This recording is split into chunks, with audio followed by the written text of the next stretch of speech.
Hello friends, today we will discuss Asset 200, agreeing the terms of audit engagement. So let's see. At the beginning, there are two at the beginning and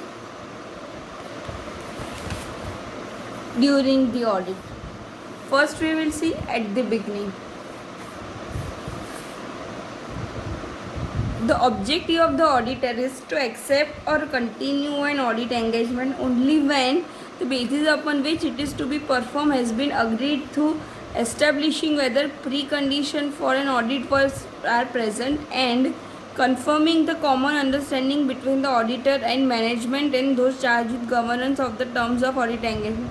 मतलब कि auditor objective को तभी accept और continue करेगा जब और उसका audit engagement जब pre condition for an audit exist होगी या एंड कंफर्म होगा common understanding between the auditor and management and दो सारी governance for the terms of audit engagement. Next, whether management और those charged with governance impose a limitation, मतलब कि किस पे, on the scope of auditor's work in the terms of proposed audit engagement such that auditor believes the limitation will result in auditor disclaiming an opinion on financial statement. मतलब कि management और charge with governance impose कर limitation किस पे, तो के scope of auditors work के, जिसकी वजह से ऑडिटर को डिस्क्लेम एंड ओपिनियन करना पड़ रहा है फाइनेंशियल स्टेटमेंट को. यस, तो अगर ऐसा हो रहा है तो वो एक्सेप्ट नहीं करेंगे such limited engagement unless required by law और रेगुलेशन. और अगर ऐसे कोई इम्पोज नहीं कर रहे हैं तो देखेंगे कि pre condition for an audit exist करते हैं या नहीं. तो हम पहले देखेंगे कि pre condition for an exist क्या है, pre condition for the audit क्या है. First is determine whether financial reporting framework is acceptable to be applied in the preparation and presentation of financial statement. Second, obtain agreement of management. Management से हम लेंगे agreement कि it acknowledge and understand, वो समझ रहा है अपनी responsibility को for the preparation of financial statement as per applicable FRF, exercising necessary internal control to enable preparation of financial statement that are free from material misstatement, and provide auditor with access all relevant information such as record documentation and other matters, additional information that auditor may request from management for audit purpose, and unrestricted access to person within the entity from whom the auditor determines it necessary. This audit information जो provide करनी है auditor को, ये ऐसे 200 में भी दिया हुआ है. अगर ये सारे pre condition for an audit he shortcut में भी आ सकता है. दो पॉइंट है, फर्स्ट इज़ कि FRF एक्सेप्टेबल है या नहीं, एंड सेकंड इज़ अग्रीमेंट दिया है कि नहीं. ये तीन चीज़ों का अगर ये कंडीशन एग्जिस्ट करते हैं तो हम ऑडिट एक्सेप्ट करेंगे, और अगर ये कंडीशन एग्जिस्ट नहीं करते हैं तो फिर हम डिस्कस करेंगे मैनेजमेंट के साथ. और ऑडिटर एक्सेप्ट नहीं करेगा ये प्रपोज एंगेजमेंट को अगर ऑडिटर डिटरमाइन करता है कि FRF अनएक्सेप्टेबल है या फिर मैनेजमेंट अग्री नहीं हो रहा है with responsibility to prescribe above.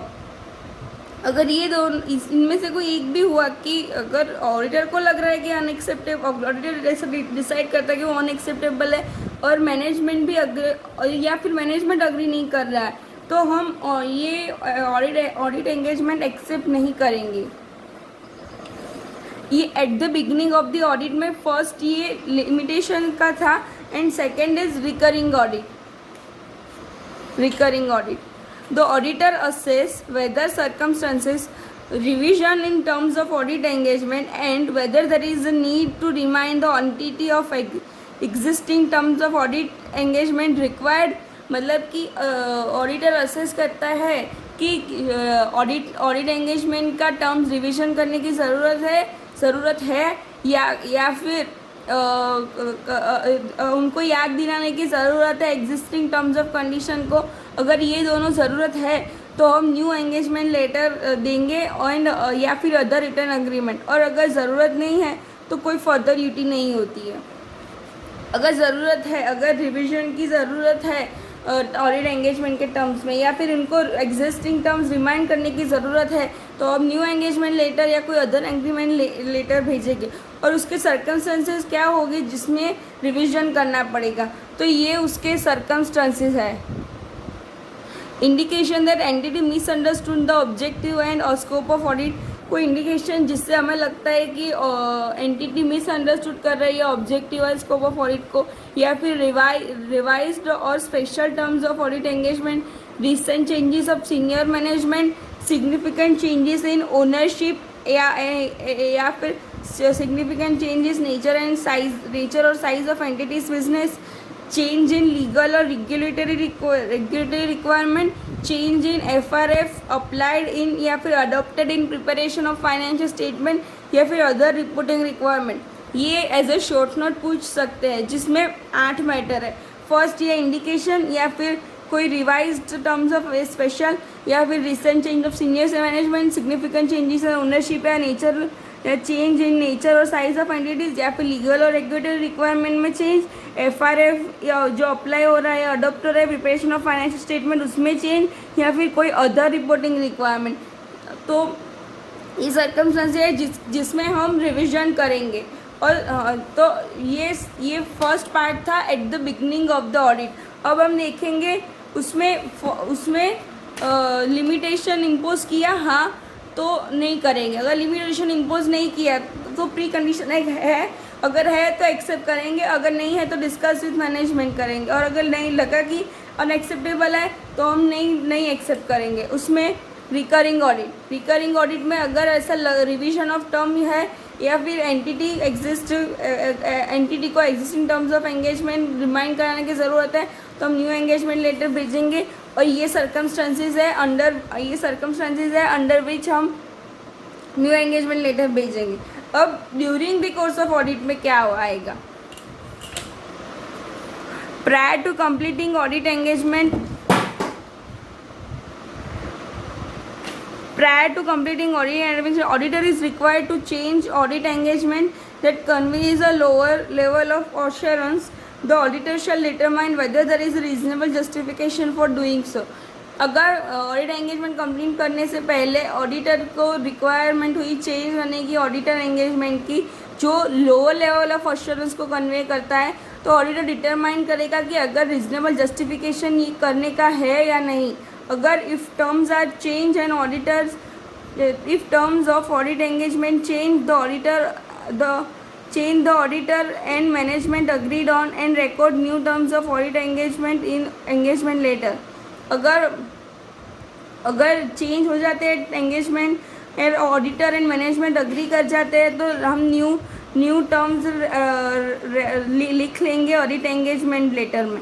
और अगर ऑडिटर अग्री नहीं करते हैं to change the terms in audit engagement where there is no reasonable justification before doing so, अगर ऑडिटर नहीं अग्री करते हैं और कोई रीजनेबल जस्टिफिकेशन नहीं है तो if auditor unable to agree to change in terms of audit engagement and is not permitted by management to continue the original engagement, अगर ऑडिटर अग्री नहीं करता है और मैनेजमेंट भी परमिट नहीं करता है ओरिजिनल एंगेजमेंट कंटिन्यू करने के लिए, तो ऑडिटर विड्रॉ कर लेगा from engagement where possible under applicable law regulation, जो अगर पॉसिबल है तो, और डिटरमाइन करेगा कि कोई उसकी ऑब्लिगेशन है कॉन्ट्रैक्चुअल है अदरवाइज रिपोर्ट करने की। ये सर्कमस्टेंसेस में टू पार्टीज सच एज दो चार्ज विद गवर्नेंस ओनर्स या रेगुलेशन की। ये था ऐसे 200 agreeing the terms of audit engagement. इसमें क्या क्या अग्रीमेंट हो सकते हैं। Agreement on audit engagement, first auditor agree terms of audit engagement with management the charge with governance age appropriate.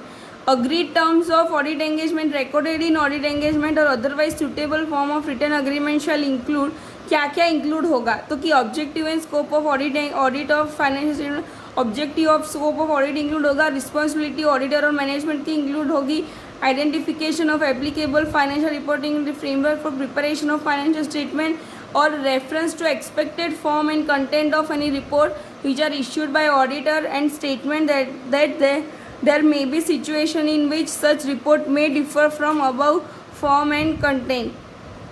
if law and regulation prescribe in sufficient detail and terms of audit engagement referred above, मतलब कि law regulation in detail provide in sufficient detail provide करता है terms of engagement का, तो auditor को record करने की ज़रूरत नहीं है इन रिटर्न एग्रीमेंट, अगर except for the fact that management acknowledge and understand responsibility. Form and content of audit engagement letter may vary from each entity to entity or other matters of audit engagement letter as follows. ये है जो include हो गया, और इसके अलावा कौन कौन से मैटर इंक्लूड हो गए. यहाँ पे 3 थे और यहाँ पे इसके 5. सेकंड में क्या क्या हो गए, इसके 5. अब हम अदर मैटर होंगे कि जो क्या क्या इंक्लूड हो सकते हैं, क्योंकि entity to entity audit engagement letter change होगा, पर कुछ ऐसे हो गए जो कॉमनली एप्लीकेबल हो सकता है. ये पॉइंट है. Objective and scope of audit of financial statement includes reference to applicable regulation, assess, legislation and other pronouncement of professional bodies to which the auditor address. The fact that because of inherent limitation of an audit together with the inherent limitation of internal control, there is unavoidable risk that some material misstatement may not be detected even though audit is properly planned and performed as per the essay. मतलब कि inherent limitation है, चाहे कुछ भी हम कर ले material misstatement रहेगा. Arrangement regarding planning and performance of audit including composition of auditing, मतलब planning and performance of audit. Expectation that management will provide written representation. Expectation की management हमें एक्सपेक्टेशन है कि मैनेजमेंट रिटर्न रिप्रेजेंटेशन प्रोवाइड कर लेगा. Agreement of management to make available audit draft financial statement and any other accompanying information in time to allow auditor to complete audit as per propose time table. मतलब कि AOM करेंगे और draft balance sheet fine auditor को available करेंगे, और any कोई information जो in time हम करेंगे जो अलाउ करता है to complete the audit as per propose time table. Agreement of management to inform auditor any fact which may affect financial statement of which management become aware during the period from date of auditor's report to the date of financial statement are issued. मतलब कि auditor's के report से date से date of financial statement issue हो गए तब तक कोई भी मैटर ऐसा हुआ जो इन्फॉर्म करने की ज़रूरत है ऑडिटर को, तो वो मैनेजमेंट ऑडिटर को इन्फॉर्म करेगा, ऐसा अग्रीमेंट करेंगे. Basis on which fees are computed any billing arrangement, मतलब कि कौन से बेसिस पे फ़ी चार्ज की जाएगी और billing arrangement. The fact that audit process may be subjected to peer review under chartered accountant act 1949. These are this essay 200, and there is one question in essay, one question in PM. So let's see. Our company chartered accountant have not revised the term of engagement and obtained confirmation from the clients. The last 5 years, despite the changes in business and professional environment, please elucidate the circumstances that may warrant the revision in terms of engagement. मतलब कि हमने जो देखा था कि कौन कौन से सर्कमस्टेंसेस में हमें रिविजन करने की ज़रूरत है. The auditor may decide not to send a new engagement letter और other written agreement each period, but अगर following factor make it appropriate to revise the terms of the audit engagement और to remind the entity of existing term. Any indication that entity misunderstand the objective and scope of audit, revise the special terms of audit engagement, recent change of senior management, significant change in ownership, significant change in nature or business, nature or size of the entity's business, a change in legal or regulatory requirement, change in financial reporting framework adopted in the preparation of financial statement, or a change in other reporting requirement. इसमें सिर्फ question देखने की ज़रूरत है, answer तो हमने देख ही लिया था. So this are all for essay 210. Thanks for watching.